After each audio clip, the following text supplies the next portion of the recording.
Buen tiempo. Quien les habla, su amigo y servidor, el apóstol Marcelo Santana. Y hoy, en Píldora de Fe, Jesús, principio y fin, parte 3. Continuamos con esta enseñanza acerca de nuestro Señor Jesucristo, el Rey de Reyes y Señor de Señores. Es indiscutible que cuando empezamos a leer las Escrituras y vemos que desde el principio de las Sagradas Escrituras vemos que ya habla de nuestro Señor, de nuestro Redentor, de nuestro Salvador, del plan de Dios para con la humanidad, para salvarla y rescatarla del poder del pecado. Esto nos llena de regocijo, de esperanza, de saber que hay un Padre celestial, un Padre eterno, que tiene control absoluto de todo lo que está ocurriendo en el mundo entero. Por muy desagradable que podamos ver las situaciones a nivel mundial, Dios no ha perdido el control. El Padre eterno no ha perdido el control. Nuestro Señor Jesús no ha perdido el control. El Espíritu Santo no ha perdido el control. Y por eso debemos estar regocijados, agradecidos con el Señor, porque Él está con nosotros.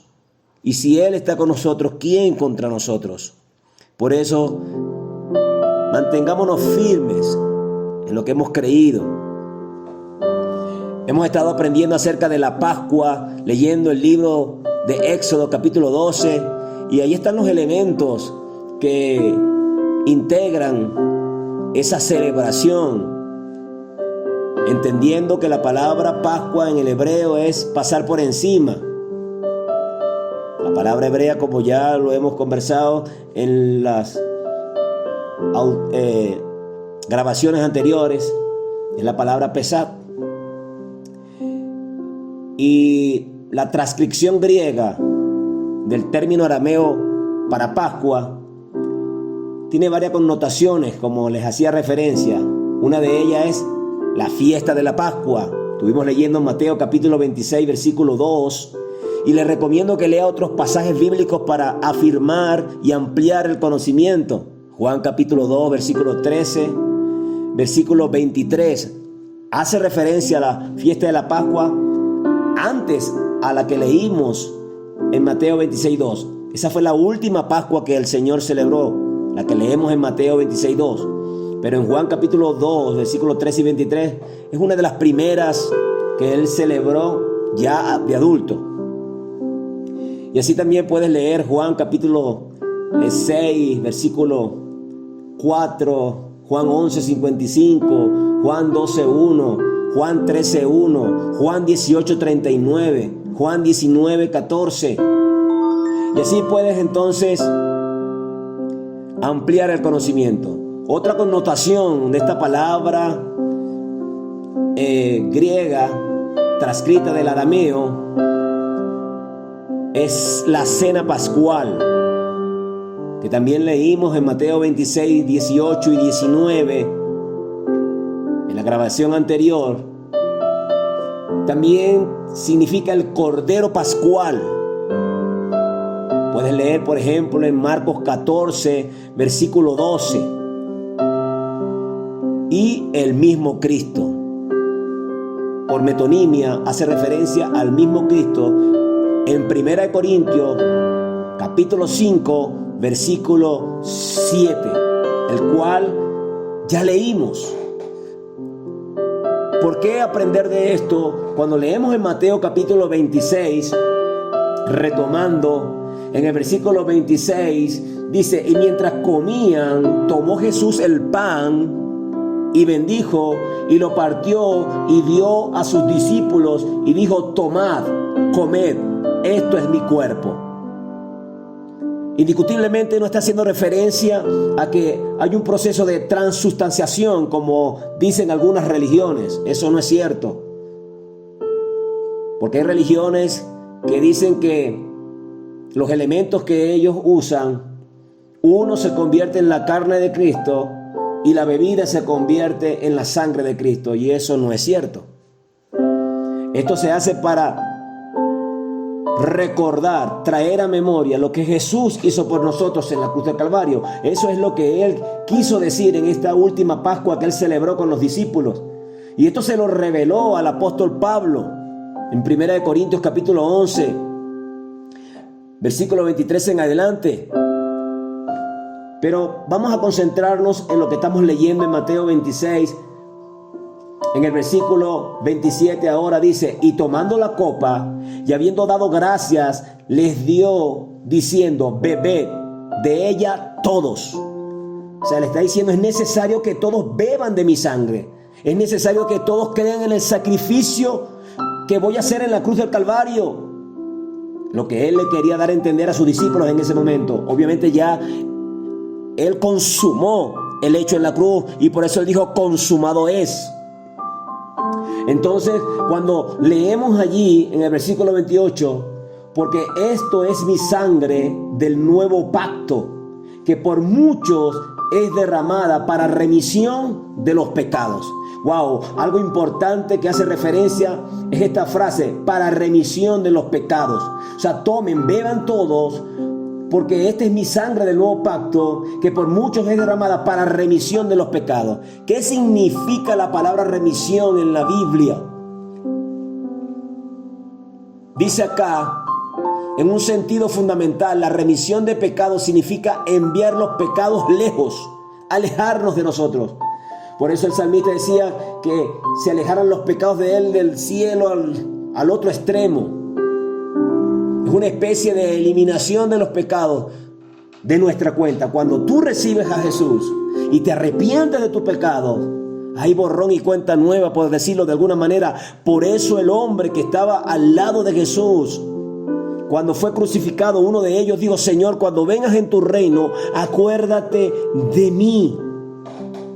Hubo arrepentimiento en el corazón de este hombre y por eso entonces fueron remitidos los pecados de este hombre y pudo entrar con el Señor al paraíso. Por lo tanto, es importante recordar que ya lo que se estaba anunciando en el antiguo pacto acerca de la Pascua estaba apuntando a lo que nuestro Señor Jesús iba a realizar. La Pascua tenía como uno de los elementos el Cordero Pascual. Como ya le dije, puede leer en Marcos 14, 12. Pero ahora, ¿quién es el Cordero Pascual? Cuando nosotros leemos Juan capítulo 1, versículo 29, dice lo siguiente: el siguiente día vio Juan a Jesús que venía a él y dijo: he aquí el Cordero de Dios que quita el pecado del mundo.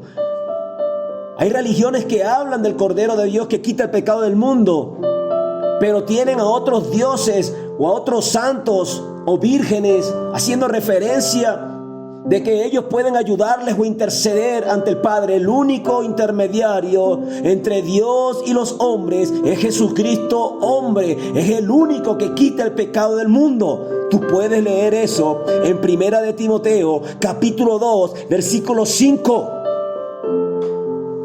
Por eso Juan el Bautista dijo: he aquí el Cordero de Dios. Por lo tanto, ahora en la Pascua que tú y yo celebramos, no es igual a la Pascua que celebran los judíos y todavía están celebrando porque no se les ha revelado la verdadera Pascua del nuevo pacto. Por eso Jesús dijo: es un nuevo pacto. Ahora yo soy el Cordero Pascual. Ahora yo soy el pan. Ahora mi sangre es el vino.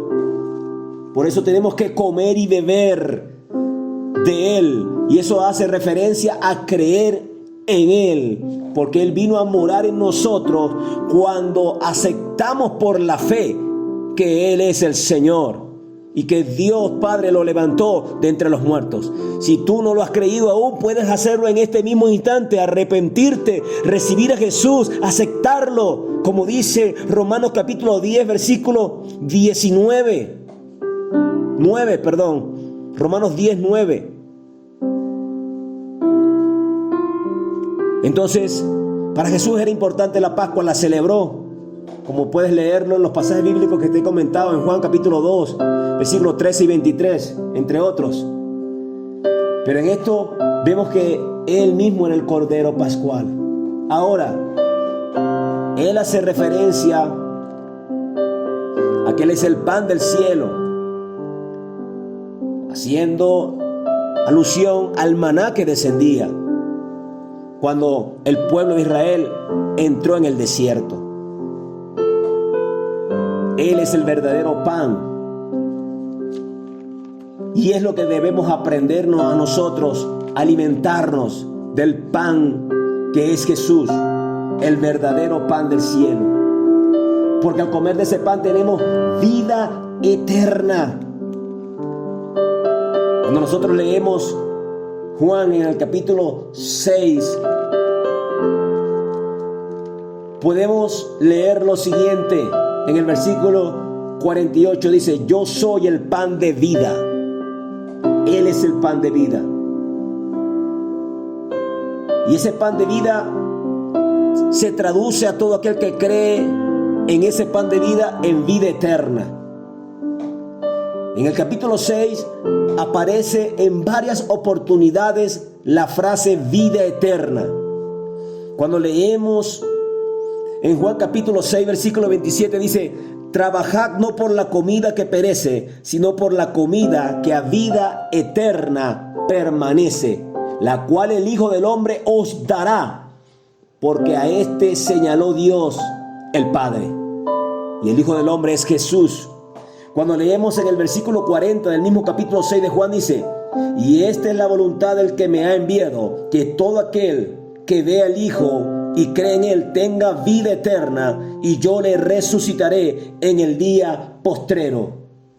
En el versículo 47 del mismo capítulo dice: de cierto os digo, el que cree en mí tiene vida eterna. Y el versículo 48 dice: yo soy el pan de vida. El versículo 50 dice: este es el pan que desciende del cielo, para que el que de él come no muera.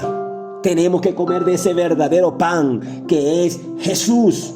En el versículo 54 del mismo capítulo 6 de Juan dice: el que come mi carne y bebe mi sangre tiene vida eterna, y yo le resucitaré en el día postrero. Escuche, el que come mi carne y bebe mi sangre tiene vida eterna. Está hablando de él, de su persona, de creer en el sacrificio que él hizo en la cruz del Calvario. No era comerlo literalmente, no era beber de su sangre literalmente, era que ciertamente él iba a morir por nuestros pecados, iba a derramar toda su sangre en aquella cruz, y que cuando él determinara decir consumado es, todo aquel que crea en Jesús muere con él, pero también resucita con él, porque nuestra vida está escondida en él. Por eso es necesario entender que Jesús es la Pascua, que Jesús es el Cordero, que Jesús es el pan de vida, que Jesús, en él se traduce también el vino.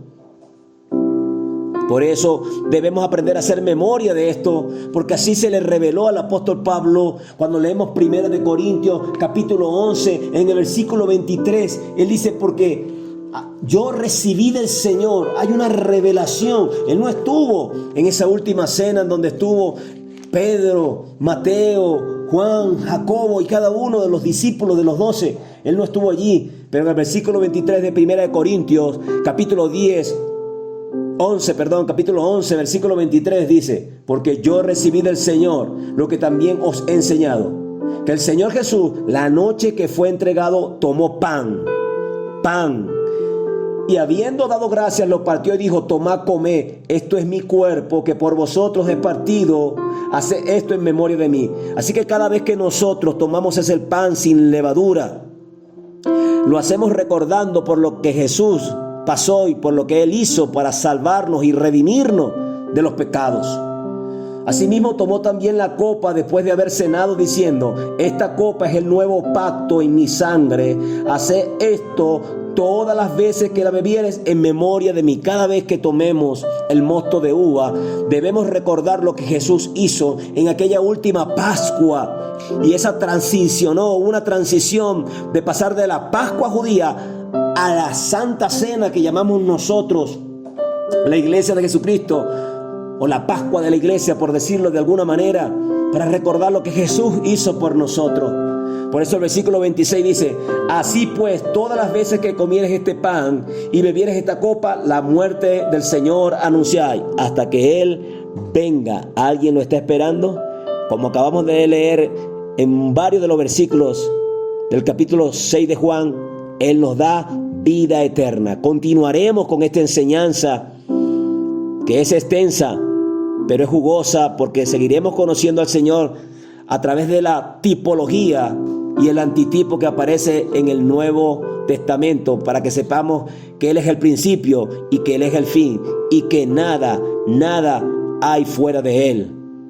Así que puedes decir con plena convicción de fe que lo mejor está por venir. Cristo te ama profundamente.